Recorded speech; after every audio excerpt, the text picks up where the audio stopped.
Bit of a reunion week. Yeah, I tell you.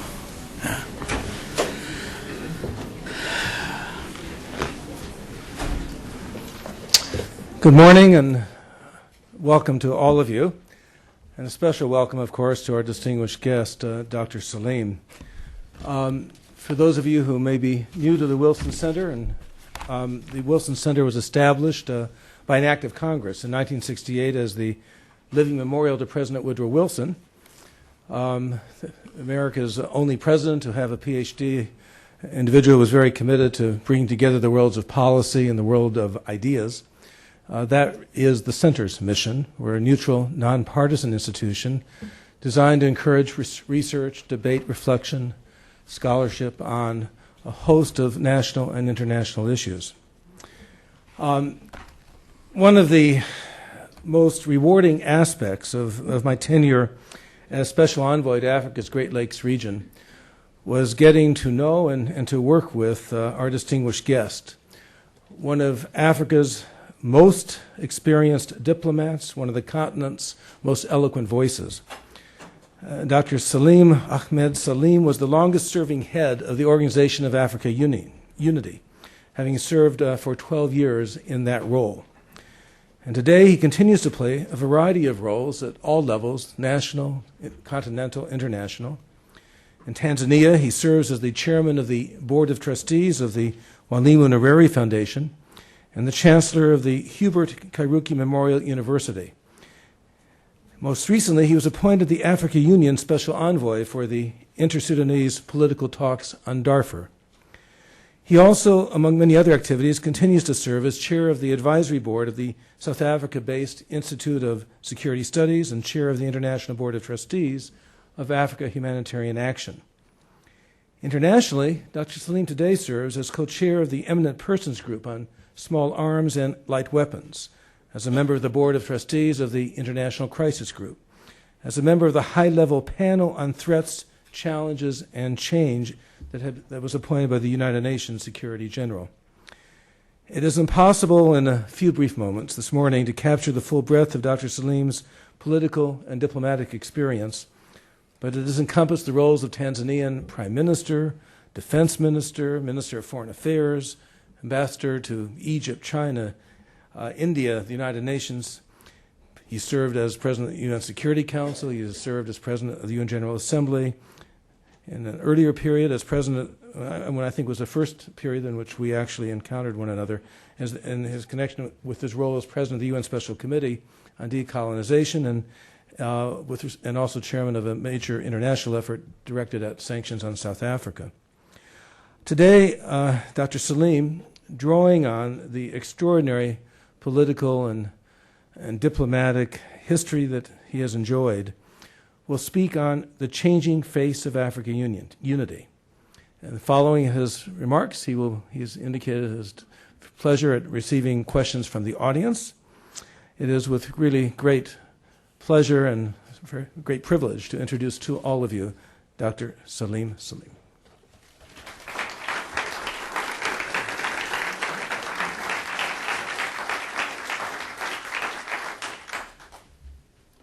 Thank you very much. It's very nice to be here and to see some very familiar faces. Ladies and gentlemen, it's indeed a pleasure for me to be at the Woodrow Wilson Center and to share with you some of my reflections on developments in Africa. I would like to thank the organizers of this program for providing me with the privilege of being here this morning. I've been requested to speak on the evolution of the African Union, paying particular attention to developments and challenges of the continental initiative as it unfolds with broader global trends. Much as this may appear to be a rather broad and descriptive theme, it's my hope that in the follow-up discussion we'll be able to focus on specific issues for an in-depth exchange.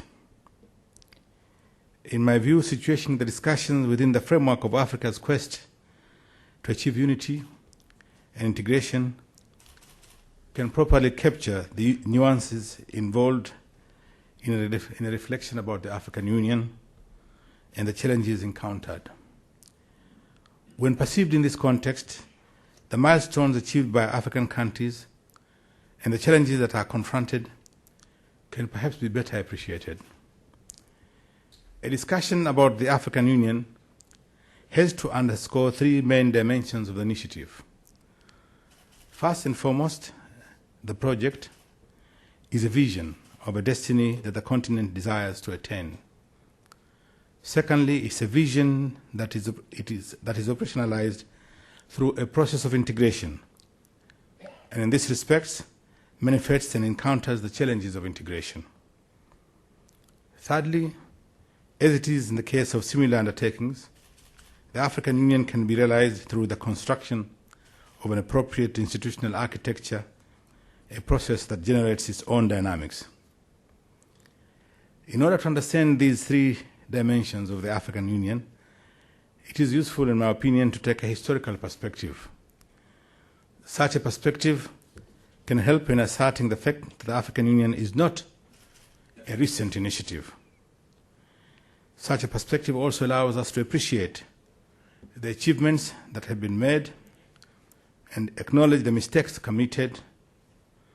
For us Africans, a historical perspective also offers a better way of assessing how far we have come. Indeed, the awareness and quest for African unity were not born of yesterday. In fact, it was the very sense of a shared predicament that precipitated the emergence of the Pan-Africanist movement as far back as more than a century ago, in 1900. Initially, it evolved as a backlash against slavery and its aftermath, championed by Africans in the diaspora. Later, Pan-Africanism became an expression of resistance, an aspiration for peace and freedom, an end to foreign domination, a quest for unity and solidarity among the African people. If, at the beginning, to use the words of Henry Sylvester Williams, the organizer of the first Pan-African Congress that was convened in July 1900 in London, the movement was intended, and I quote, to bring into closer touch with each other the peoples of African descent throughout the world, unquote. By the end of the 1950s, Pan-Africanism had become an instrument for liberation and an emancipation of the subjugated people of the continent. The signing of the Charter of the Organization of African Unity in Addis Ababa, Ethiopia, in May 1963, signified not only the creation of a Pan-African organization, which was in itself an important achievement, But more profoundly, it also signified the crystallization of the collective vision and aspirations of the African people. The Charter underlined the centrality of uniting the peoples of our continent. In the words of the Charter, there was, and I quote, a common determination to promote understanding among our peoples and cooperation among our states in response to the aspirations for brotherhood and solidarity in a larger unity, transcending ethnic and national differences, unquote. The Charter was not merely a founding legal instrument for an intergovernmental organization, but a living statement intended to encapsulate the idea of a united African people. The immediate challenge at the formation of the OAU was to consolidate the dynamic force that had emerged with the independence of African countries so as to liberate the entire continent from the yoke of colonialism and apartheid. For 2 decades, the OAU took as its main mission the anti-colonial struggle and providing support and rare base to the struggle against apartheid in South Africa. Governments and people of Africa were fully galvanized in the prosecution of the struggle. The OAU was also an important vehicle for the mobilization of the international support and solidarity so essential for the realization of this objective. By the 1980s, the momentum for independence had gathered pace with the majority of African countries having gained their independence.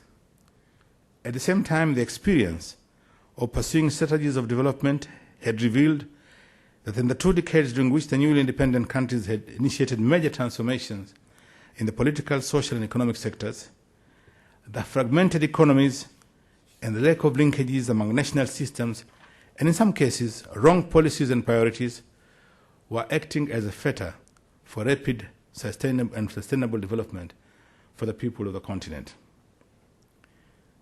During this period, Africa entered into severe economic crisis that began to undermine most of the achievements gained in the first 2 decades of independence. All these factors underline the need for having a concerted effort aiming among African countries in addressing the continent's economic problems. These concerted efforts included the need for fostering closer cooperation and integration among African countries, particularly in the socio-economic domain. In June 1991, the heads of states and government met in Abuja, Nigeria, and signed the treaty establishing the African Economic Community, otherwise known as the Abuja Treaty. The objective of the community is to promote economic, social, and cultural development and the integration of African economies in order to increase economic self-reliance and promote an indigenous and self-sustained development. The treaty provides for the community to be established gradually in 6 stages of variable duration of a transitional period not exceeding 34 years. It also recognizes the regional economic communities as the building blocks of the African Economic Community. This treaty came into force in 1994 after acquiring the necessary ratifications, and the subsequent 5 years were devoted to accomplishing the objectives of the first phase of the implementation, which basically involved the consolidation and rationalization of the regional economic communities. By 1999, every region had an economic community focusing on different aspects of development, and every OAU member state belonged to one regional economic community or more. The communities included the Southern African Development Community, SADC, COMESA, ECOWAS, ECAS for Central Africa, and UMA for the North Africa. It is against this background and the impact of fundamental changes that had taken place in the world that the 4th Extraordinary Summit of the OAU adopted on the 9th of September 1999 the Sirte Declaration, which pronounced the decision to establish the African Union. The declaration specifically reiterates and reaffirms the essence of the Abuja Treaty, establishing the African Economic Community, and calls for its accelerated implementation by shortening the period of bringing into being speedy establishment establishment of all its institutions and the strengthening and the consolidation of regional economic communities.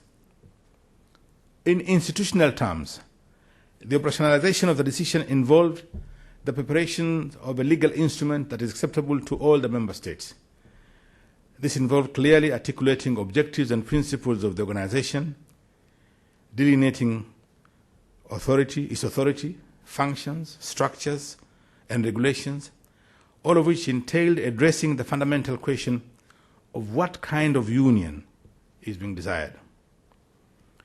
This indeed provoked a considerable debate that in fact is reminiscent of the challenging discourse preceding the formation of the Organization of African Unity. There were those who took the position that time is ripe for establishing a United States of Africa, in which we vest our collective sovereignty to a higher body of the Union and remove the boundaries imposed by colonialism and all the attendant structures. And just as before, there were others who advocated for a gradual approach while preserving the boundaries and national sovereignty. The Constitutive Act that was finally adopted at the Lome Summit in July 2000 represents the most common denominator between those two positions, while at the same time allowing for the ultimate realization of the highest form of integration. By the 2nd of March 2001, at the 5th Extraordinary Summit held in Sirte, Libya, all the OAU member states had signed the Constitutive Act. Many had also ratified it, and only a few ratifications were remaining to allow for its entry into force. The summit also approved the protocol establishing the Pan-African Parliament, which is among the institutions of the African Union. By April 25, 2001, the required two-thirds ratifications were obtained, and 1 month later, the Constitutive Act came into force. On 9th July 2002, the Assembly of Heads of States and Government formally launched the African Union in Durban, South Africa.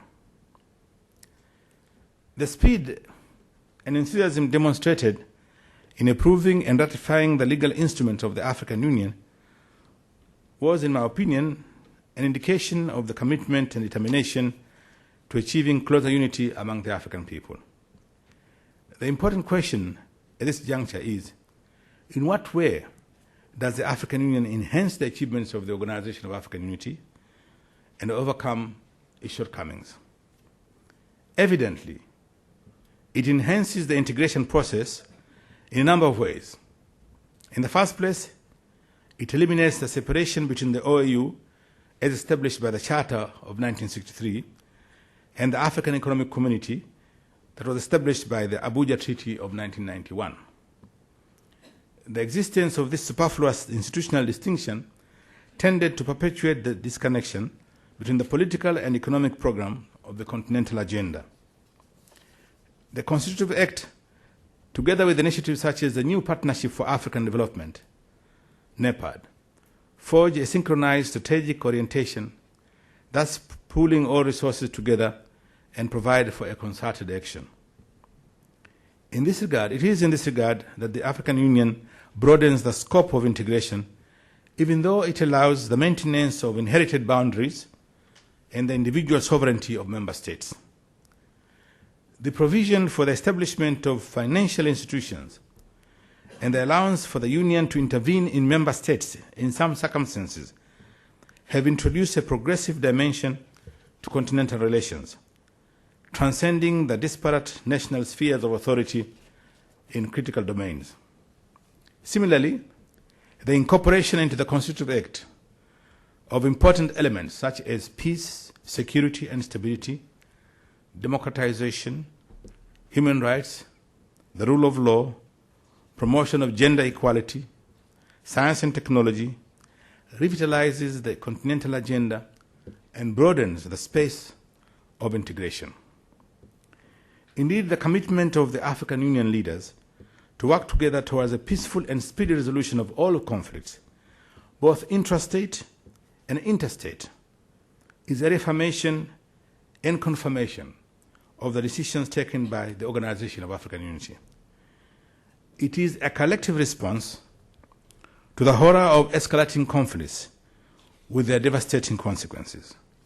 It also represents a clear message that it is unacceptable for us to be perceived as a continent prone to endemic violence and where peace, security, stability, and development are but a distant possibility.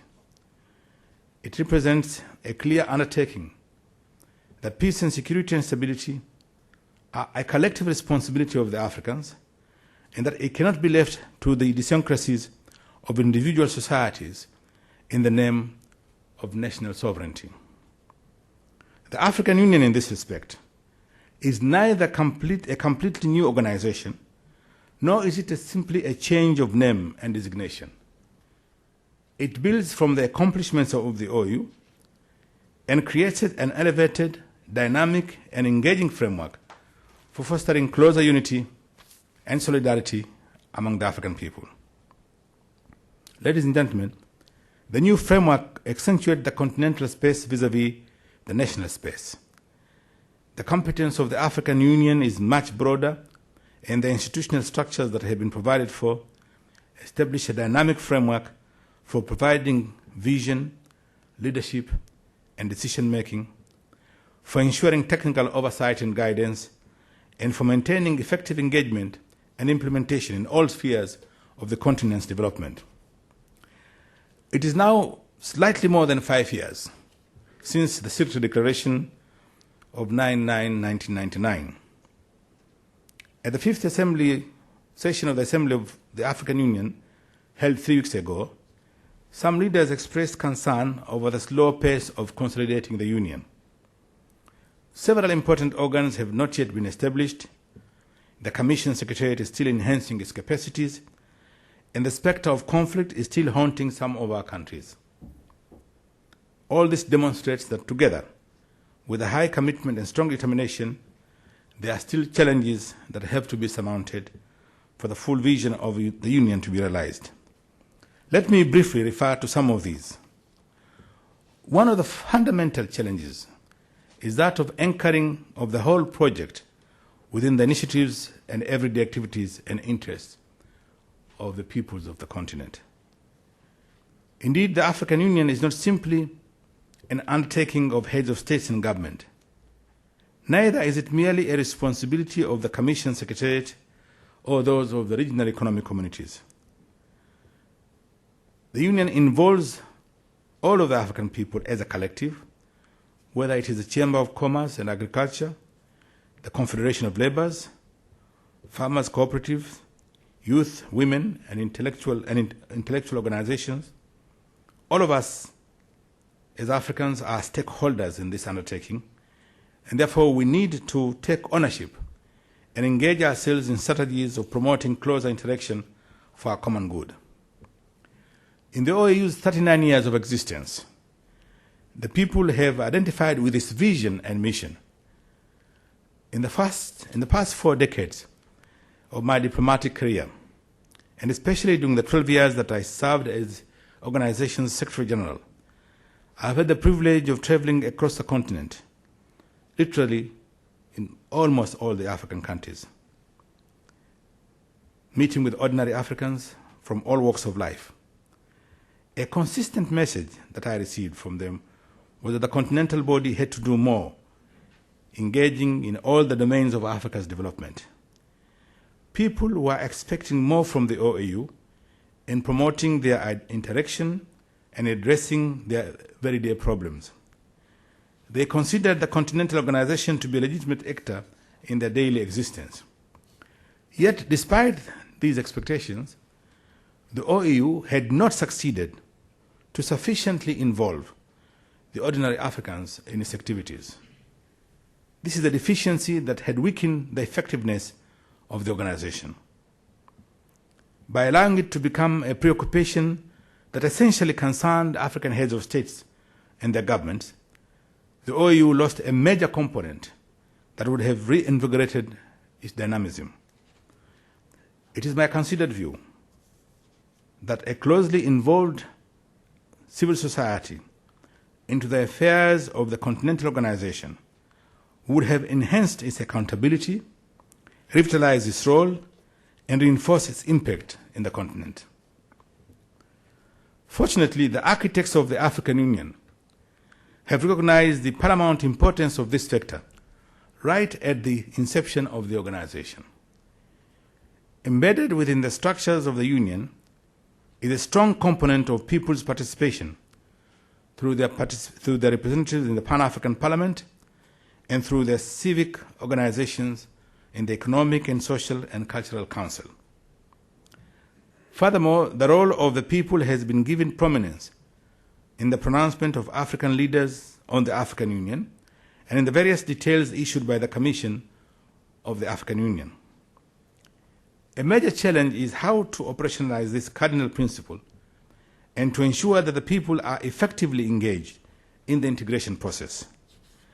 The launching of the key organs such as the Pan-African Parliament and the ECOSOC provides an opportunity for a closer involvement of the people, at least through their direct representatives in the affairs of the Union. In all these matters, leadership plays a critical role. For the project of African unity to recapture its popular base, African leadership has to rekindle the Pan-African spirit. In each and every African citizen and leader, a commitment to African unity has to be inculcated. Continental interests have to supersede short-term national concerns. Selflessness, statesmanship, and larger vision have to be the hallmarks of leadership.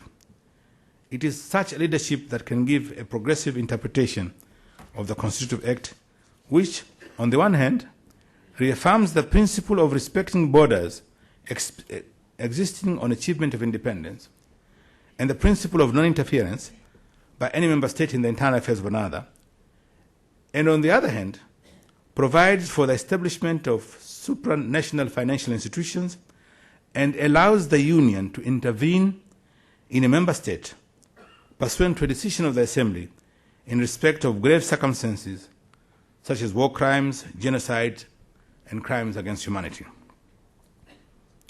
With all those commitments and determination, the structures of the African Union cannot be put in place without adequate resources. The Secretariat of the new Partnership for African Development, NEPAD, had earlier computed that close to $64 billion in various forms is needed to annually maintain the growth rate of 7% for the continent and to provide a strong basis for poverty eradication and good governance. I believe that the Commission of the African Union may also come up with a substantial resource requirement for operationalizing the 17 organs provided for in the Constitutive Act and for running the requisite union programs. It is not and has not been easy to mobilize such resources, both externally and more so internally. The issue of Africa's poverty has been given more attention in the recent months. Concrete commitment has been given in the issue of debt cancellation. While Africa looks forward with appreciation for the execution of these pledges made, we all know that more is needed, not only with regard to debt, but more importantly on the issues of trade and development assistance. Africa is committed to take its responsibilities on putting its house in order. Reforms are being taken in earnest in the areas of democracy, governance, human rights, conflict resolution, transparency, and economic management. This is not to claim that these are universally applied in the continent. Far from that. For example, it is common knowledge that incidents, and in some cases disturbing ones, of violation of human rights continue to prevail in some of our countries. Clearly, more needs to be done, but at least it can be said that many African countries are on course. On the issue of resources, more creativity and resourcefulness is needed on how to advance African unity without being impeded by financial crunch. Africa has to rely more on its human, institutional, and natural resources for realizing its vision. However, the rest of the world, particularly the developed world, has to realize The misery in Africa engenders suffering not only on the African people, but does impact on human development as a whole. It is true that Africa is still ravaged by conflicts, poverty, and weak political institutions. It is equally true that communication networks are still externally oriented and social identities remain narrower. Nevertheless, the various initiatives taken to overcome these constraints have reaffirmed that only through a united action can these obstacles be surmounted. African peoples have to achieve unity both as a way of realizing their full existence as a people and more immediately as means of overcoming their impediments. Indeed, the full potential of an individual African, an individual nation cannot be harnessed within the confines of the locality and or separate boundaries. It requires the maximum breadth of the continent's ensemble of resources, institutions, and traditions for any African to be, in my opinion, a full African. In the same regard, it has become quite evident lately that each region of the world is so much preoccupied with its own affairs that it is imprudent and unrealistic to rely on others in solving problems. While paying tribute, for example, to Britain's response to the plight of people of Sierra Leone and recognizing the important support given by the United States, the European Union, and others in the efforts of the African Union in the prevention, management, and resolution of conflicts, it has not been easy to involve our Western partners in active peacekeeping in our continent. Similarly, the recent global discussions from Doha, Monterrey, Kanaskis to Cancun, and the pledges for financing African development are a sober reminder that global partnership is not as amiable as the rhetoric sounds. It is only through the pooling of the continent's collective efforts that a strong basis can be established.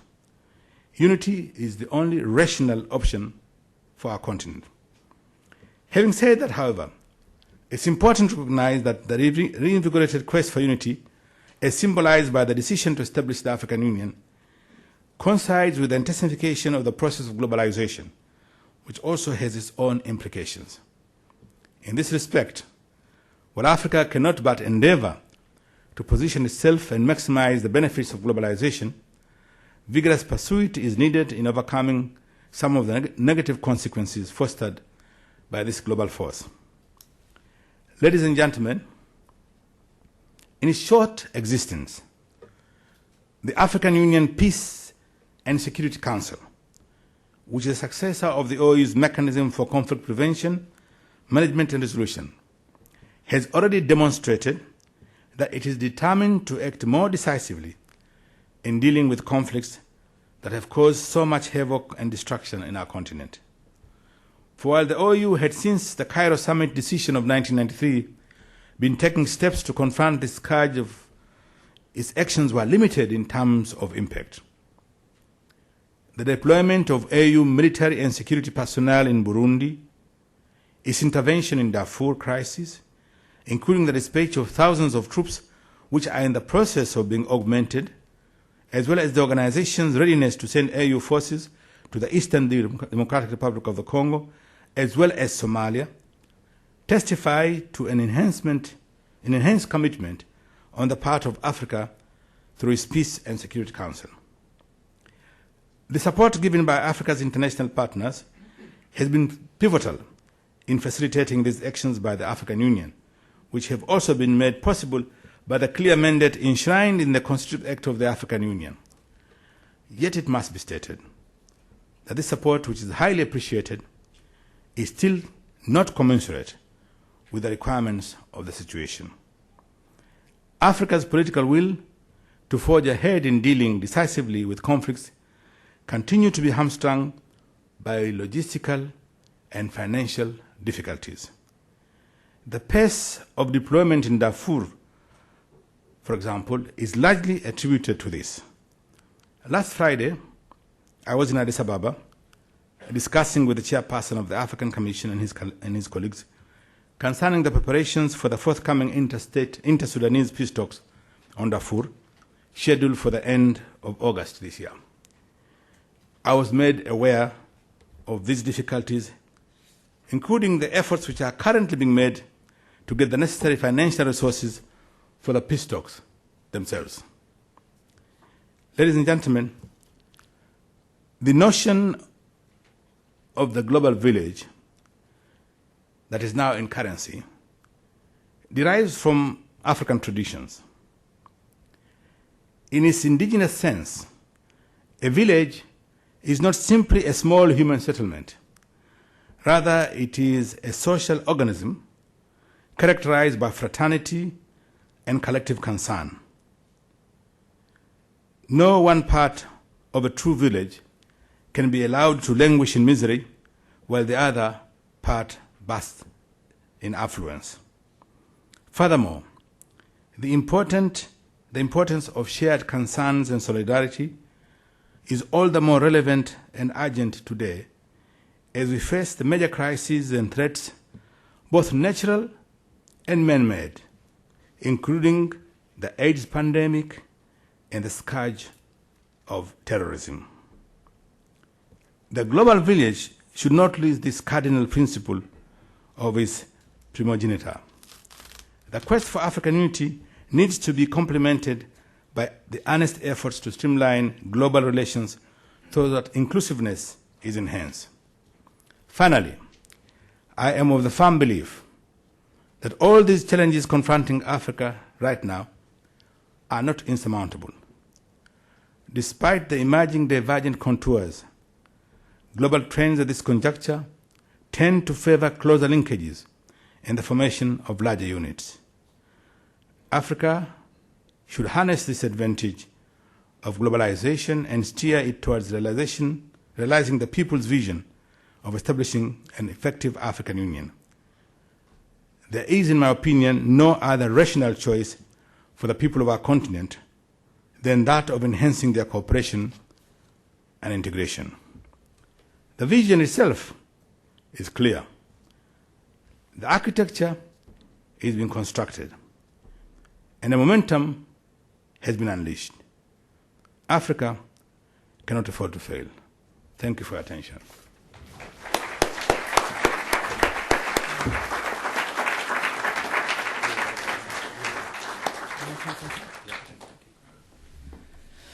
Give some piece of paper.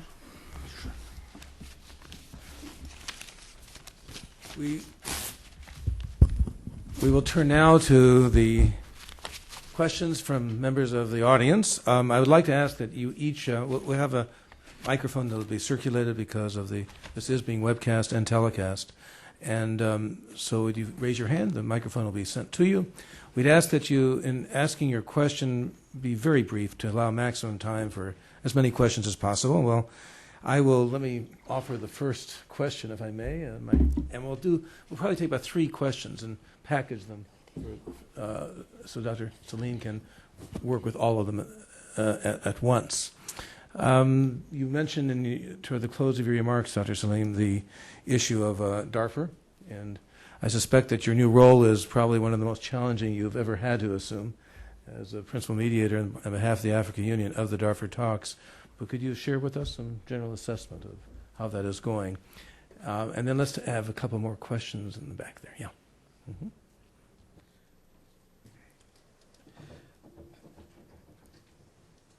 Welcome, Brother Salim. It's a privilege to see you. I know I'm speaking, my name is Hashim Attani. I'm the founder of Southern Sudan Foundation in DC. I know I'm speaking for everybody here and for people who are not here to say that our town and our country and our continent are ennobled by your presence today here and by sharing with us this perspective, especially, of course, Africans in the diaspora. I actually wanted to just ask you about the concerns that we all have for the peace process in the Sudan, and of course, how how eager we are to see that Darfur and the Bija problems in the east actually join the peace train and make the comprehensive peace agreement really genuinely comprehensive. And I just would like you to give us your assessment of the talks and the future of peace in the Sudan, because that's very important. Thank you very much. How about right over here? And then I'll get the next. Habaragani Ndugu, Karibu, Jina Langu Hodari Abdul Ali. My name is Hodari Abdul Ali. I'm the Executive Director of the Give Peace a Chance Coalition. I want to first say it's an honor to be here for your lecture. I was a delegate to the 6th Pan-African Congress held in Tanzania in 1974, so I appreciate all that you have done. I have two questions. One, in regards to the progress of the African Union, to what extent would you say the challenges toward progress are internal or external? In other words, internally being the reluctance of some leaders to subjugate their national sovereignty for the benefit of the whole, external to the extent that there may be Western powers that aren't thrilled at the idea of Africa being strong and united. The second question is in regards to facilitating the participation of Africans in diaspora. To what extent is the African Union willing to do that? And needless to say, I'm one of those Africans in the diaspora that want to see that happen. Thank you. Thank you very much. And against the wall. Thank you very much. I'm Jamara Rohn from Human Rights Watch, a Sudan researcher. You spoke of the lack of international logistical and financial aid to the deployment of African Union troops in Darfur. I'd appreciate hearing more about that. But I'm also curious about the extent of international international diplomatic backing for your efforts. Specifically, we've seen from the peace talks in Naivasha under IGAD that there were two essential elements that were very, very important to that. One was the unity of the international community behind the troika of the U.S., the U.K., and Norway. The other was the desire of the Sudanese government to have the U.S. economic sanctions lifted. Those two factors seem to me to be very important to the development of the peace talks in Abuja also. Have you been given a kind of international backing or solidarity to the extent that we saw at IGAD? That is, are you really empowered to direct negotiations and direct the kind of popping up of personalities in countries like Eritrea and Libya and sort of self-designated peace activists or whatever in the Darfur context? Are you able to rein them all in? Thank you very much. Well, thank you very much. This is quite a handful of questions. First, starting with the Darfur talks, and maybe in answering what we've experienced there, I'll be at the same time answering some of the questions which have been raised on Darfur.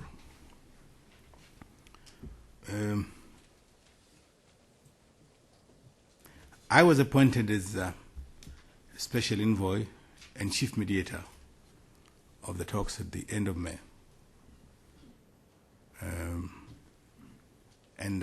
Previously, the talks had taken place. There were 4 rounds of talks in N'Djamena, in Addis Ababa, and 2 in Abuja. The Abuja talks, the last talks in Abuja was in December, which broke down without any agreement because of the developments on the ground, with the rebel movements accusing the government of Sudan of mounting military operations, and of course the government of Sudan also accusing the rebels of not respecting the provision of the ceasefire. We spent 1 month discussing the Declaration of Principles. Normally, this Declaration of Principles should have taken us a few days. especially because the declaration of principle had already been laid before the participants, and they already contributed since December. So you had almost 7 months after when we resumed in Abuja. But it took us a lot of time to agree eventually. And at one time, there were, if you followed the press and the media, basically, these talks were almost, predetermined to fail. And why was that so? And this brings into a lot of some of the questions that have been raised. We had to confront first what I would call procedural problems. What are these procedural problems? Should Eritrea attend the meetings or not? Should Chad continue to be what they call a co-mediator or not? And believe me, it may look very incomprehensible, but it was one of the problems. We spent 2 solid weeks dealing with that. And the question of Eritrea, the Eritreans, for example, attended the first round of talks, but they never attended the subsequent round. So when they came there, the point that was being made, the government of Sudan objected strenuously to any Eritrean participation. On the other hand, both the Sudan Liberation Movement Army and the Sudan Justice and Equality Movement, which are the 2 principal organizations, insisted on Eritrean participation. So what does the mediator do? And without the agreement of the 2 parties, you can't move. So we used all the experiences and all the, that's how I would call skills, try to find a way out. And ultimately we found a way out in which, frankly, we got the Eritreans to take part in all the discussions which involved the Sudan Liberation Movement, involved the Justice and Equality Movement, but did not involve the government of Sudan, which was quite extensive because the consultations were not simply the 3 parties. There were a number of times when I had to consult with different parties. And we got the Sudanese government to agree that Eritrea will take part, will be present at the plenary sessions. So the Eritreans were there in the plenary session. And frankly, the Eritrean contribution was, in this particular session, very helpful. Because, you see, both the SLM and the GEM, their leaders have been operating in Asmara. And they are quite often to be found there. So it is disingenuous to make Eritrea as not a factor in the process.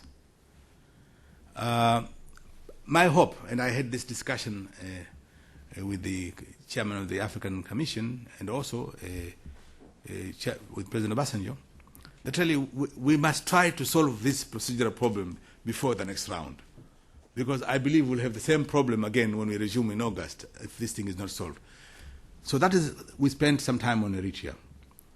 And as I said, Eritrea was really helpful in the last round. I can understand the Sudanese concern about Eritrean participation, and it arises by the fact that the Sudanese government accuses Eritrea of supporting the rebel movements in the east, of fomenting problems in Sudan. And so because of the nature of relations between Eritrea and Sudan right now, that issue has become more of an issue which would have not been an issue otherwise. Then we had a problem of Chad. Chad, historically, was the country which convened the first talks. The first round of talks were held in N'Djamena, which led to the ceasefire, which is sometimes respected, sometimes not respected.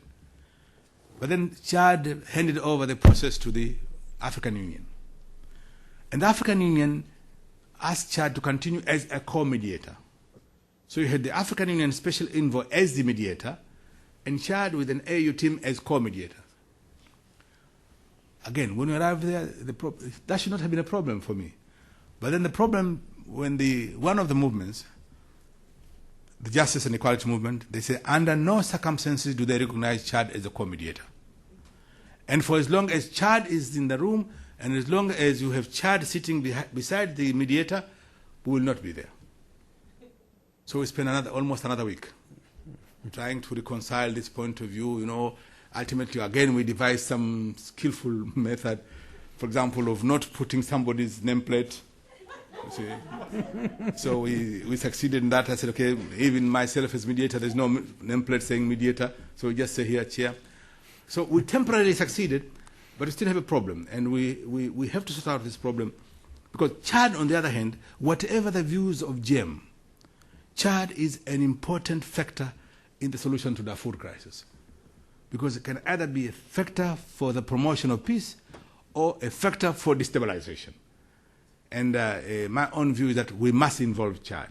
Now, what nomenclature it is given, that is really irrelevant. And the summit in Syria, in an attempt to help me, the African leaders came out with saying, well, pays tribute to the mediator, and ask he will be assisted by the AU mediation team and the Chad mediation team.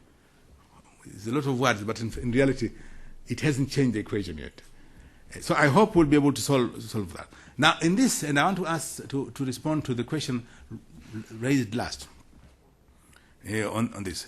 In all my efforts, I was very much assisted by what we call their facilitators, observers, and international partners. The facilitators is Nigeria, Libya, and Nigeria and Libya, the facilitator. Then the observers, you have the League of Arab States, you have Egypt. And the international partners, you have the United States, the United Kingdom, France, the European Union, the United Nations, Norway, Sweden, Germany, the Netherlands. All these were part of the process. And quite frankly, they were very helpful. And because I had meetings almost on a daily basis, not only with the parties, but I also had meetings with the partners. And at least one of the movements, that is the Sudan Liberation Movement, had always put as a condition, a precondition, which to me, to be very frank with you, was a surprise, that they will not negotiate without the presence of the international partners. And I told them, I said, well, this is very bizarre. Negotiations you cannot insist that at every single stage you must have the Americans, you must have the British, you must have the French, it doesn't make sense. But anyway, it had to make sense because that's what they wanted. So the international partners were helpful, and I am personally quite gratified by the support given to them by them. And we will continue to make use of the support. We've been working together, and I think there is a genuine desire on the part of the international community as a whole to see an end to the crisis in Sudan, and to the crisis especially in Darfur. So this created a sort of a good ambience and a good sense of solidarity on the part of all. Now, of course, everybody had his own position. For example, you have the French who are more emphatic on the question of ensuring that Chad become a core mediator because of other connections and other relationships. But basically, all of us and all of them, in my opinion, were extremely helpful. Now, the talks themselves, we managed eventually to agree on the Declaration of Principles, what is called DOP. Now, these were important because in these principles are an articulation of some of the very issues which are very fundamental to the solution of the crisis in Sudan. There is a provision for the return of IDPs and refugees to their home. There is a provision for the respect of the dignity of the people concerned. There is a provision for the question of being that against discrimination, especially on the issue of religion also. There is a provision for the territorial integrity of the country, but also the separation of powers between the federal government and the local authorities. And there is a provision on the question of dealing with the land issue. And the land issue is going to be one of the most controversial issues in the next round of talks. So though the Declaration of Principle, in some cases, for example, in the case of the Naivasha process, the Declaration of Principle is not a fundamental thing. it was there. It was agreed separately. There was no signing ceremony or anything like that. It was just like a chapeau or a preamble. In this particular case, because the parties attach so much importance to it, so we had to discuss every single minute detail on every single paragraph of the declaration. Now, my hope is that having discussed this, when we come now to the discussions of the main issues, that the discussion which took place in the Declaration of Principle will be helpful. Now, when we resume in August, then we're going to discuss the real issues. I would say in 4, to use my Nigerian colleagues' expressions, calabash. In 4 calabash. The first calabash, of course, is power sharing. The second calabash is wealth sharing. The third calabash is security arrangements. And the fourth calabash, follow-up action. I am hoping to have 2 calabashes starting simultaneously. The calabash of wealth sharing and power sharing. But that also depends on a number of factors. Which brings me to the next point. The point is, one of the issues which really also delayed our work, and it's my hope and the hope of all the partners that this will have, some movement will have been made, is the degree of dissension or division within the movements. It applies to both movements. The Justice and Equality movement, which is comparatively smaller compared with the Sudan Liberation movement. But the Justice and Equality movement is divided also, except in terms of its presentation in Abuja, it was cohesive. So the division are people who are outside the movement. There is a gentleman called the engineer Mohammed Saleh, who has his own group of fighters, and who came to Abuja, and he was constantly harassing me by calling me. He says, we have to be in those talks. Now, I couldn't put them in the talks, because if you put them in the talks, that means you break the talks at that point. Then there is another group, another movement also in Sudan. Both these groups are outside the mainstream of the Justice and Equality movement, but they originate from the Justice and Equality movement. Now, we didn't have much problem with this movement because their opponents were outside. Now, but we had serious problems with the Sudan Liberation Movement, because there they had, well, first let me say, one of the good things about our brothers in Sudan, especially those from Darfur, they like numbers, So every delegation had about 35 or 40 people, and every delegate is important. So, for example, in the case of the SLM, they kept us waiting for 3 days because they said, well, we have not yet, our delegates from Asmara, from Toronto, from Shanghai, and from where else? I think from London had not arrived yet. So all the efforts, okay, bring them, we'll pay. Say, no, first they have to receive their tickets. So we spent some 3 days or 4 days waiting for the distinguished delegates of the SLM. But secondly, within the SLM, basically the division is between the chairperson, Mr. Abdul Wahid, who comes from the Fur ethnic group, and whose movement is somehow more in close interaction with the SPLM in the south, and Mr. Mini Minawi, who is the Secretary General of the party, and who commands more of the fighters, and who is a Zagawi. Now, we had the most bizarre scenario where you had in the negotiations, one person will say this now, this is what we agree. The next day comes and repudiates what we have agreed. The next person will so, because there are 30 of them or so, I said, look, it's not possible to negotiate with 30 people from one movement. So please, let us have, for every delegation, a maximum of 4. And then designate one person who will be the spokesperson, another one will be the deputy spokesperson. Fine, it went on well. But then the problem is, because of the internal contradictions, especially in the case of the SLM, when these 4 people came and made an agreement, they have now to go back and negotiate with their colleagues. And sometimes the negotiations did not, their own negotiations did not produce the required results. So we had to open up the discussion. So these are, but I think personally, I think these are some of the teething problems. The SLM has well-educated people. The people who came there, it's not that people who are not educated, who are not informed, very educated. You know, with doctors of philosophies, engineers, and so on and so forth, very educated. But also, you have to bear in mind that many of these people who are well educated are living in Europe, living in America, living in China. And then you have the people, they're the commanders and who are coming from the field.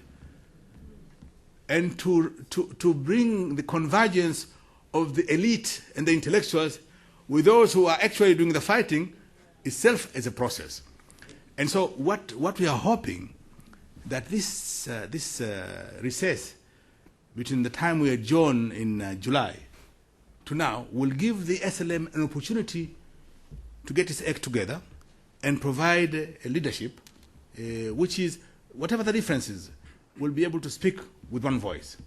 Now, I'm saying I think we should not think that the SLM is such a different organization. In the history of all these armed resistance or all nationalist movement, that has always been the case. You know, you have different trends in the movement. But the difference has been those trends were always confined within the movement. And so when it comes to a person speaking, he spoke on the name of the movement. In the case of our experience in Abuja, unfortunately, that division had not been overcome. I'm confident they will overcome this division. Now,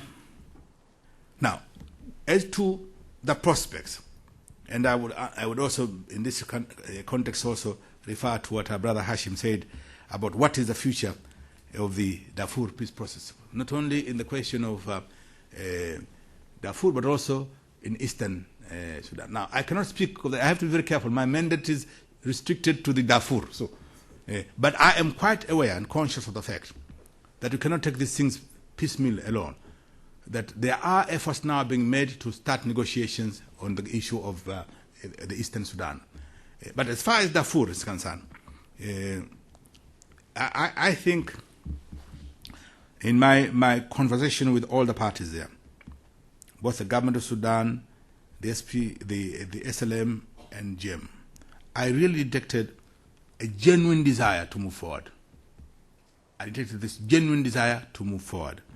And of course, the Naivasha CPA, what is Comprehensive Peace Agreement, is an important factor in this respect, because there are a number of principles and a number of decisions that have been taken in Naivasha which could be very helpful and relevant to the discussion and the negotiations in Darfur, especially when it comes to the question of power sharing, also question of wealth sharing, the experience. Except you have to be careful there also, that the Darfurians feel that, well, you know, the cake itself, you know, has been divided already, and that it's important. What is the share of the people of Darfur in this cake? So the question of percentages becomes important, and that is an issue which I think will be a very important issue when we start discussing the question of power sharing and also the question of wealth sharing. So I am optimistic, but I am sufficiently realistic not to simplify the extent of the problems, and also the extent of the mistrust and the extent of bitterness that prevails. There is considerable bitterness. And I think also much will depend also on the steps which the government of Sudan takes vis-a-vis the actual situation in the field. The respect for the ceasefire provision, the full cooperation with the African Union forces and the other NGOs who are providing humanitarian assistance, all those factors can be extremely helpful. But I do believe that the desire for a settlement is there, and the conditions do exist for finding a solution to the crisis. I say conditions because both internally, there is within the continent there is a real desire with the part of the African Union to push this process forward. Outside, externally, there is a real desire on the part of the international community to help and to push the process forward.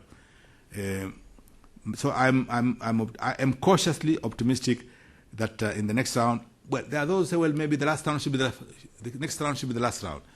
But I never enter into those projections, because the last round also, every round was supposed to be the last round, you know. And so it's better to wait and see the outcome. It's important to build up on whatever achievement that can be built up. That is as far as Darfur is concerned.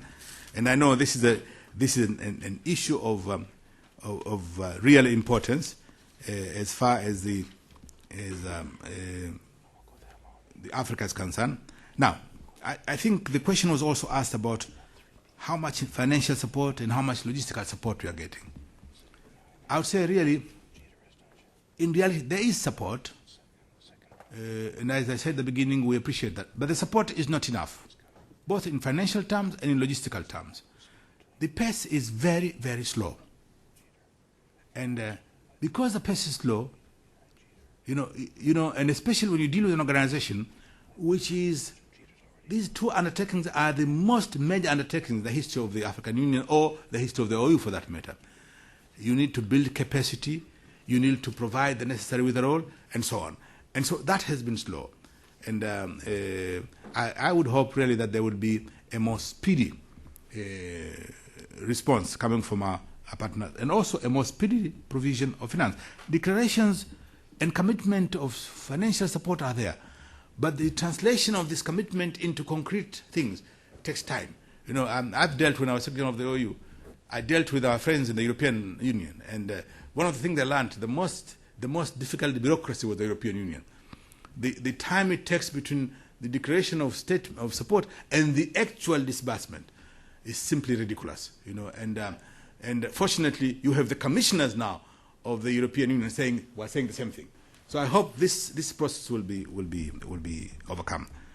The unity of the Troika, which was displayed in Naivasha. We have something now called Troika Plus. And it's one of the things also which helped me to overcome the current problems. Now, what do you mean this Troika Plus? I have the United States, the United Kingdom, France, Norway, the Netherlands, and then Sweden, but as European Union. And then the plus includes the United Nations and the League of Arab States. So these are the 9. We have 9 countries, nine entities helping us. But occasionally, you know, you can't work with 9 entities. So occasionally you have the United States, which has an ambassador there. You have the UK, which has a special envoy. You have the French, which have a special envoy. The Norwegian is a special envoy. He's a good friend of mine. We work together at the UN, both in the Committee of Decolonization, gentleman by the name of Tom Ralston. The Swedish also is a person whom I know very well because he was ambassador in Tanzania, so that helps to communicate, sometimes even in Swahili, you know. So I think so far, I would say so far so good. Now, on the other issues, the question of the African Union and how much is it a support, how much of the problems are internal and how much of the problems are external. I would say basically the problems are essentially internal. You know, my own view is basically say, look, whether the West or the East or what likes the African Union is immaterial. If Africans themselves show by their concrete action that they are determined to put their own house in order, it makes a difference. And then you would have the support. If we ourselves, you know, make one declaration and do something else, then it's a big problem. And I think the problem of financing the institution, still, I would say very frankly, there's a lot to be desired on the part of Africa's own commitment. You know, it's a long history, you know. When I was the Secretary of the OU, in terms of contribution to the regular budget, it was always a problem. The budget of the organization in my time never exceeded $40 million. It was between $35, $32 million. And the actual contributions never exceeded $20 million. And the people who made the maximum noise are those who never contributed a cent. That's a fact. You will have a country which is in arrears maybe 5, 6, 7 years, making all so much noise, talking about this responsibility and talking about, you know, national dignity, sovereignty, and so on. But sovereignty doesn't come with declarations only. So that is one problem. But we devised a system which helped to some extent. I was telling them yesterday when I was meeting with the congressional aides and some congressmen that, in 1992, someone came with a very ingenious proposal in the African Union, the OAU, because the question of non-payment of contributions had become really endemic, Said something must be done to make these countries respond. And so there was a resolution which was passed that if you are in arrears, you will forfeit certain rights. You will not be elected, your citizens will not be allowed to take part, and you will not have the right to speak. Now, I personally, and I must confess here, personally having worked in the UN for a long time, as my own country's representative at the UN, and having also worked as a chairman of the various committees of the UN, I said, what is this business of not allowing people to speak? It's not serious. But let me tell you something. It was the most serious penalty. It's most serious because there were incidents which were remarkable. Remarkable incidents. Somebody will come because he wants his minister to speak or he wants his head of state to speak. And he hasn't paid for years. And he'll come and pay at least half of that amount. So it worked. But I'm not sure whether it is working now. But it worked for some time. No, on a serious note, there must be a commensurate commitment on the part of the African states, to be seen to be serious in terms of making contributions. I think this seriousness now is increasingly manifesting itself. For example, in the last summit, they decided that some 5 countries which are major contributors will basically be paying the bulk of the contributions. Now, to what extent that will go, it will depend. But there are countries that are faithful payers, and it has nothing to do with the country's economic situation. Believe me, there may be a few countries. For example, if you ask Liberia to pay, or if you ask Somalia to pay, you're not serious. Where can Liberia or Somalia get the money at this point? But there are countries. I remember the case of Mozambique. Mozambique, as you know, faced a devastating civil war. Mozambique, as you know, faced a devastating floods, faced devastating drought. And you would expect that a country like Mozambique should not be one of the foremost payers. And let me tell you, every time I saw President Sano at that time, I felt personally embarrassed. Because the first thing he would do will be say, this is our amount, this is our contribution. So Mozambique paid consistently its contribution, despite its own internal problems.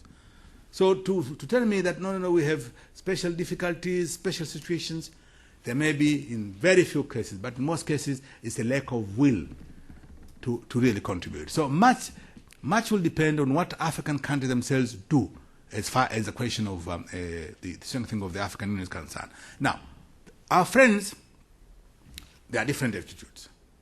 There are people who take the union seriously. There are people who are cynical. There are people who even coined it a Gaddafi project. And since Gaddafi, at that time, I don't know how he is now, but at that time Gaddafi was not the most popular person, so you give the project the Gaddafi name, so you can ignore it. So there are people who have shown serious disposition to the African Union and supported it. There are people who are cynical. But by and large, I would say the survival and the continuation and the strength of the African Union will first and foremost depend on the attitude of the Africans themselves. And not simply African leaders, but also the African civil society, which has now become an important factor in the African development, because now governments have to be held accountable with what they are doing. On the question of the diaspora, there is a particular sense and particular importance attached to this. Now, I don't know, since I don't work for the African Union, I simply been I don't know, blessed or condemned given this problem of Darfur, but I follow. But I know for a fact that they are making arrangements to see to it to what extent they can involve also the diaspora in the process. Because we began a bit late, we will go until 11:45 when we will close the meeting. I see some hands in the back there. Again, I would like to really emphasize, please, a brief question, not a statement, to give us time. My name is Muhammad Ibrahim from Darfur Solidarity. First, we appreciate and value the contribution of the AU to solve the conflict in Darfur. But actually, as you mentioned now, that you have difficulty in the negotiation between the rebel arms and the AU and the other partners. And you mentioned basically about two tribes that emerging, the SPLM and SPLA, as you said there. And the problem of when you come to a conclusion, they go back and talk to their people and may not agree on what they have agreed there. These two tribes, maybe they just contribute about 2 out of about 86 tribes in Darfur. What do you think that if you can come to a conclusion or an agreement with this, the current peace talks, do you think that this will be possible to be executed on the ground? And what will be the mechanism that include the other majority groups that are not represented now in the peace talks? Yeah. Thank you. Right over here, in the back there, yes. The woman in the back. I'm trying to move around the room a bit. My name is Susan Burgessland. I wanted to know to what extent women are involved in the negotiations. Thank you. And the gentleman right next to her, right there, yeah. No, right up behind, yes. Thank you. Yes. What role is Sharia Islamic law playing in affecting and hurting unity and action in Africa? Is Sharia part of the reason so many Muslims appear to have hesitation or refusal to take action against genocidal and terrorist Africans acting and governing in the name of Islam? Thank you. 3. Well, first, the first question. First, I just gave an example of Mr. Abdul Wahid Noor being a Fur, and Mr. Miniminawi being a Zagawi. But it's not completely accurate to say that the composition of the delegation was only there of Furs and Zagawi. There were others also. And when I talk about consultation, it was not simply to go to consult their tribes as such. It was to consult their own delegation. And the delegation being I would call a heterogeneous delegation, you are bound to find some of these difficulties. Even among the Zagawi, there will be a different point of view. Among the Furs will be a different point of view. So in this respect, I think the problem which manifested themselves in Abuja was not so much ethnic but more political, the orientation of this. But the question you've raised, which is important, we have been saying to the movements that whatever agreement must have the consent of the people of Darfur. So in fact, I had an interesting dialogue with both the SLM and GM at one time when they were saying, well, after all, we'll make our own consultations to ensure that the process is accepted. I said, look, in this age, when African countries have clearly talked about constitutionalism and talked about rejection of unconstitutional change of government, it's absolutely vital that whatever agreement is seen to be approved by the people.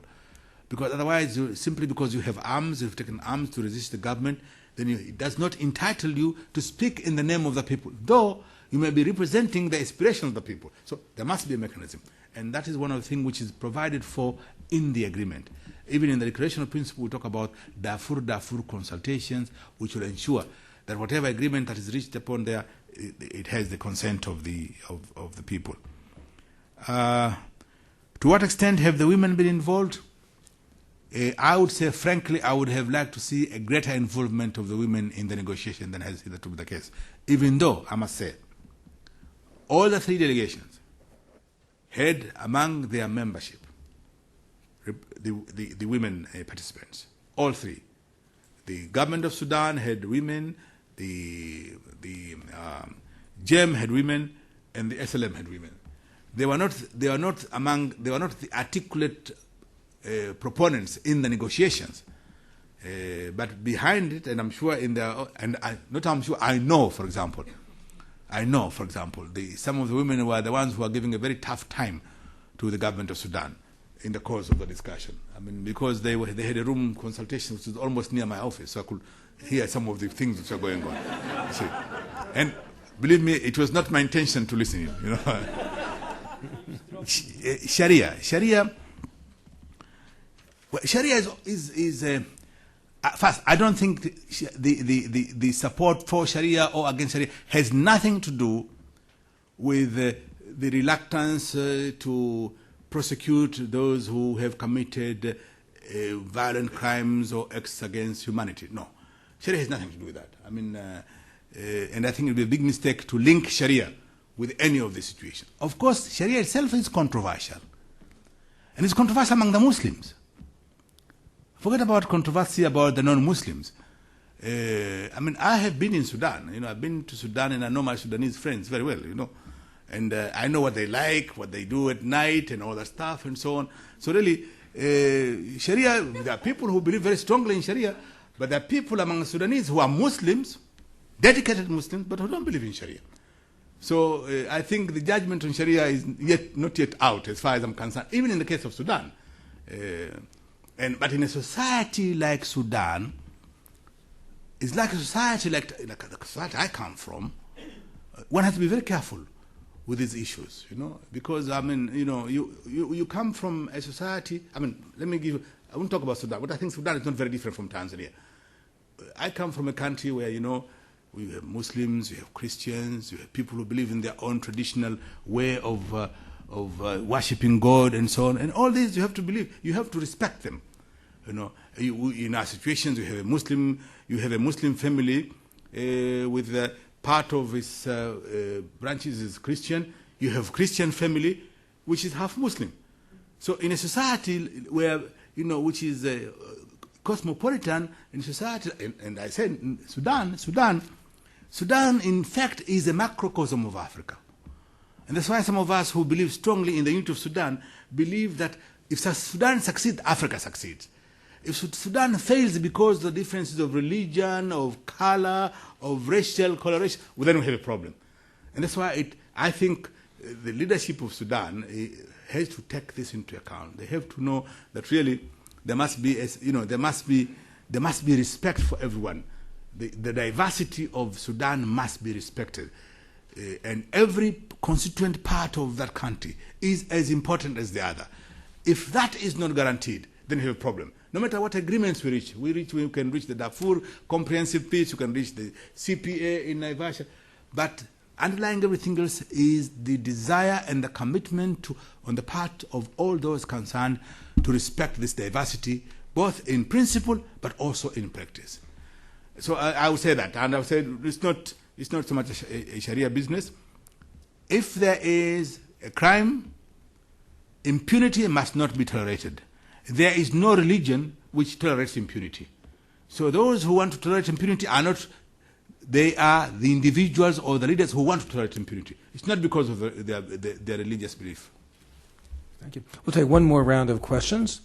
Ambassador Jeter.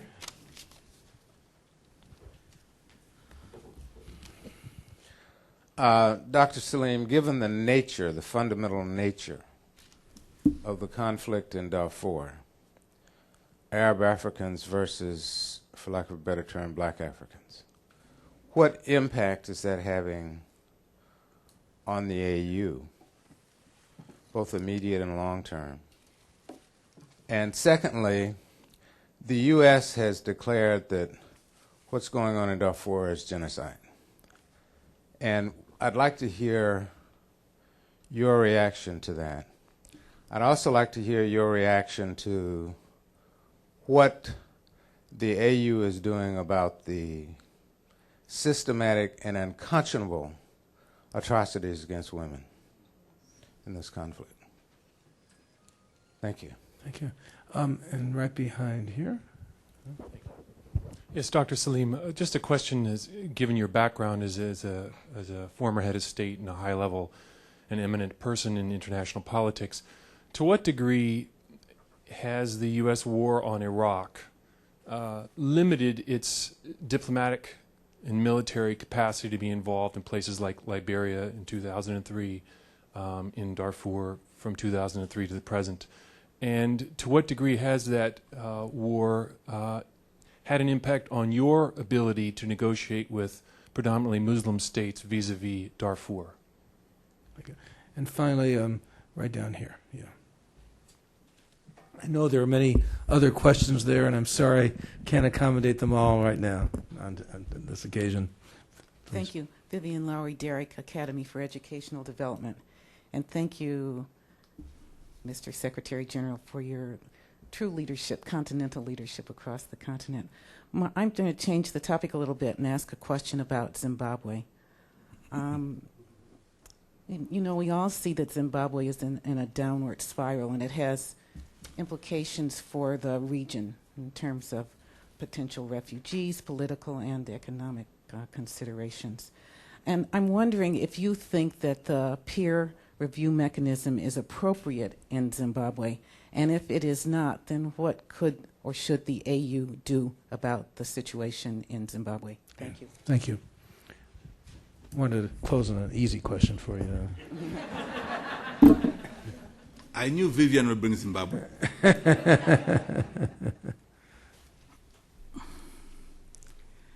First, let me talk about Darfur again, and the point raised by the distinguished ambassador who was very familiar with African developments.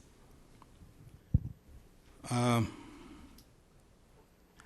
think we must avoid an oversimplification of the situation in Darfur. Yes, there is an aspect of racial divide.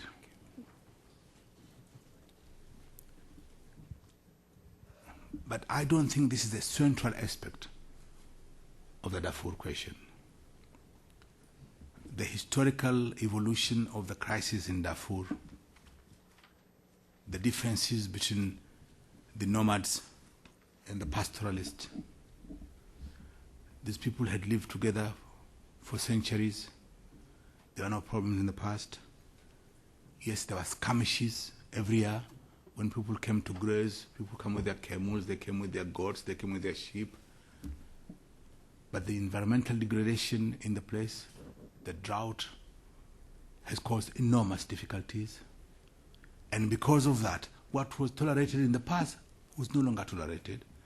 And especially when those who came to graze, for example, normally would come and graze and go back. This time around, they would come and graze and stay there, in the process displacing the people who are there. So there is that element which has to be taken into account.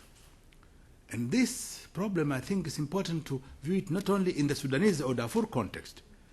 There are many other African countries who face that situation of, the nomads, or the cattle rearers, or the sheep rearers, the camel rearers, going into places and sometimes creating havoc, not intentionally creating havoc, but by virtue of their situation. Secondly, Sudan is a very complicated place, and sometimes it's very difficult to distinguish who is an Arab and who is an African, except for the color. You see somebody white, you say, oh, he must be Arab. But I can tell you, I've seen Sudanese who are as black as charcoal and who are very Arab and who are very strenuous proponents of Pan-Arabism. So I think that's another dimension we have to bear in mind, that it's a rather complicated situation. Now, having said that, let me say very clearly, when I talked about Sudan being a macrocosm of Africa, and where I think if Sudan has its act right, then Africa would be the real beneficiary. And if it has its acts wrong, Africa will be severely affected. I meant that. Which means also the need for respect of a person's human dignity, irrespective of one's color or one's ethnic background. And this is a responsibility which the government of Sudan has and has to comply with. It's a responsibility which the new government of Sudan which is going to be in the making, I think, by the 9th of August, in the implementation of the comprehensive peace agreement. So, from the perspective of the African Union in dealing with Sudan, the position has always been clear.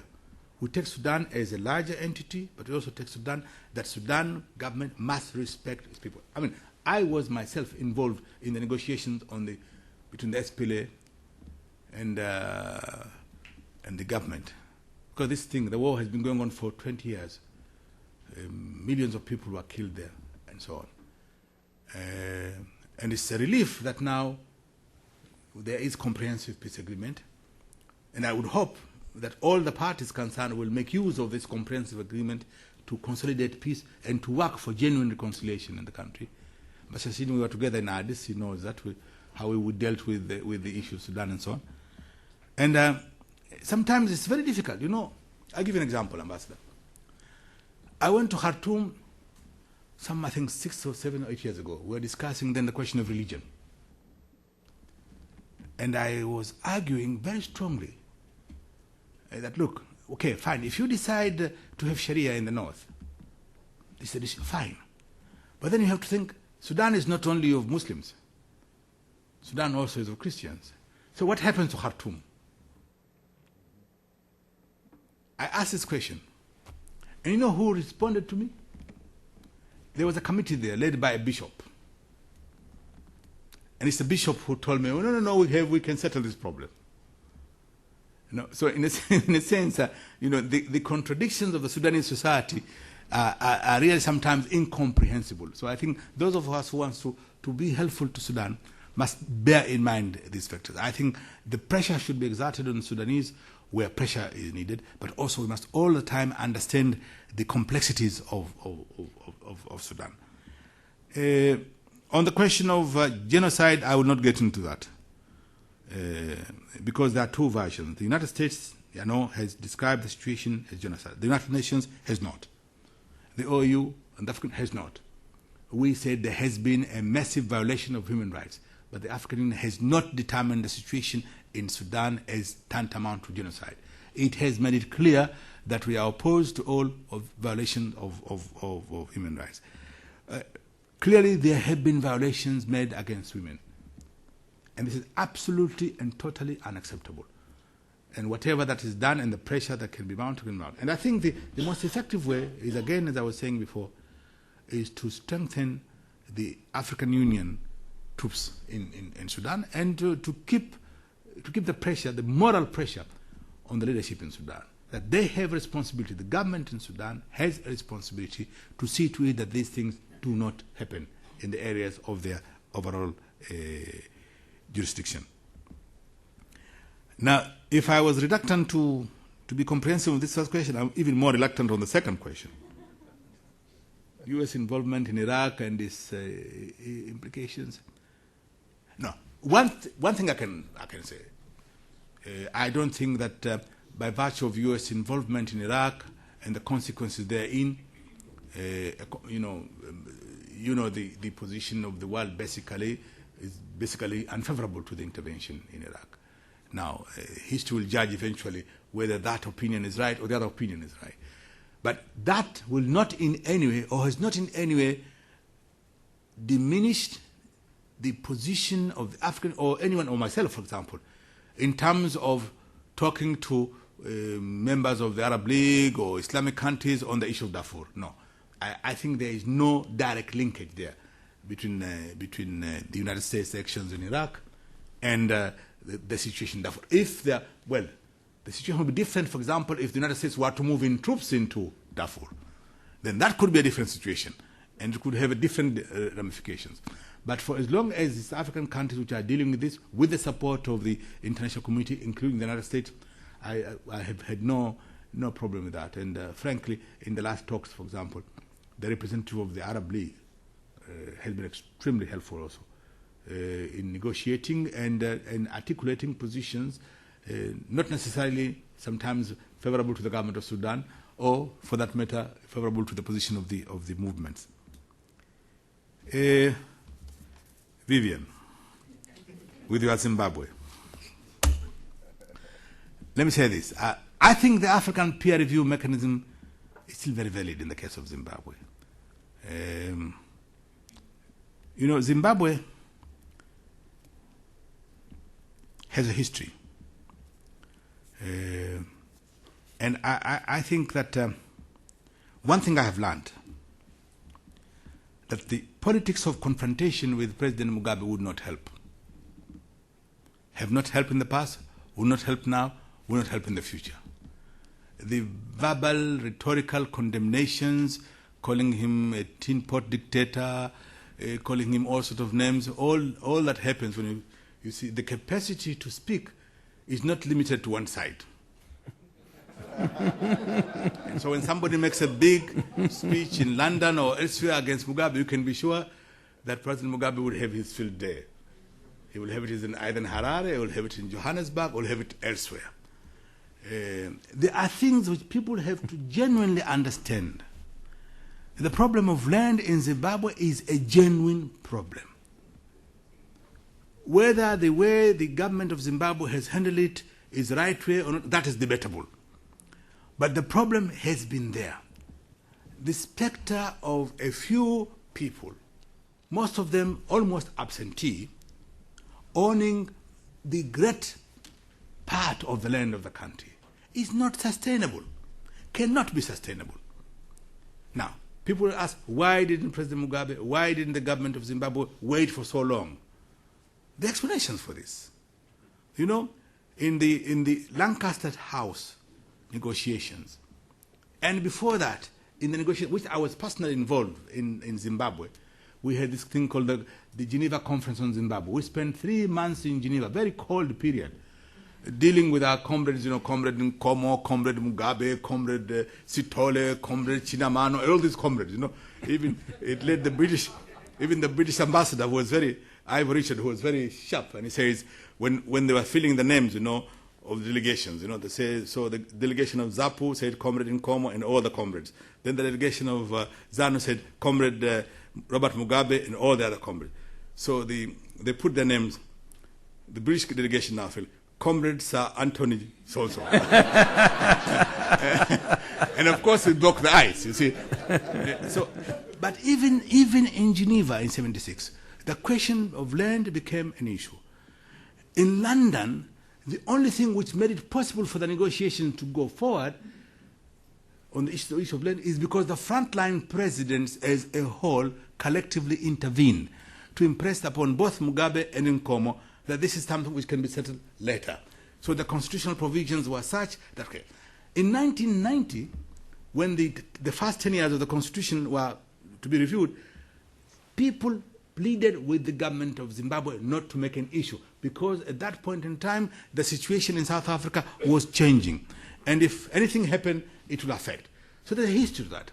Now, should President Mugabe have done what he did? Well, as I said, that's a matter for history to judge. But I'm saying it's important for our friends to understand that the issue of land in the case of Zimbabwe, and frankly, even in the case of South Africa, is an issue which is extremely explosive and must be handled with care. Now, there are people who are accusing President Mbeki, that you are not really being sufficiently aggressive, you could do certain things. Now, I have a lot of sympathy for President Mbeki. I think given his own situation in the country, and given his, discreet I think it's the right approach.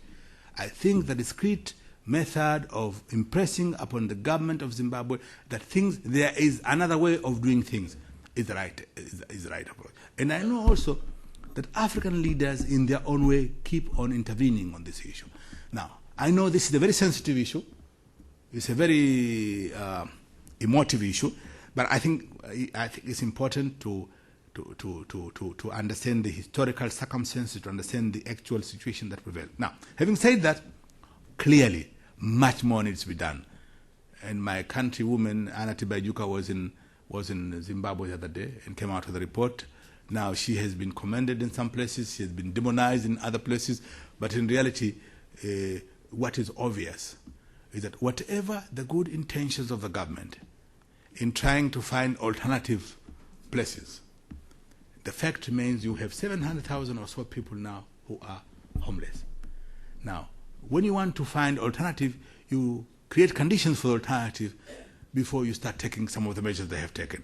And I would hope that there would be some degree of rapport between the United Nations and the government of Zimbabwe to deal with this particular latest crisis on the Zimbabwe situation. Of course, the other dimension of Zimbabwe is the whole internal situation there. The politics of Zimbabwe, the position of the ZANU-PF and the position of the MDC and the mutual recommendation that prevail there. But again, my own view is that at the end of the day, it is important to establish some degree of understanding, which makes it possible for people to disagree without being disagreeable. Now, I'm sure I have not satisfied you, Vivian, but that's more than I can. And you have to remember that I don't represent the African Union here. I represent myself. I think you can, the audience will understand why I always relished every opportunity I had to travel to Addis Ababa to engage this man over the years that I was serving as special envoy. You really honored us today, Salim, by your presence and also by an extraordinary and candid discussion of many issues. I was particularly struck by one comment that you made, that the global partnership is not as amiable as the rhetoric sounds.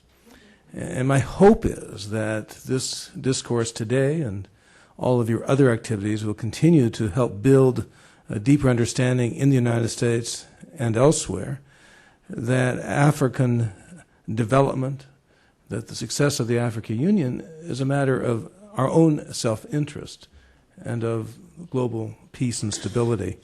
So we can begin to understand this as something that we ought to be engaged in, not as a matter of altruism, but literally as a matter of enlightened self-interest on the part of all of us as Americans and members of the world community. Again, I want to thank you so much for taking the time to be with us today and for all of you for engaging in today's conversation. Thank you very much.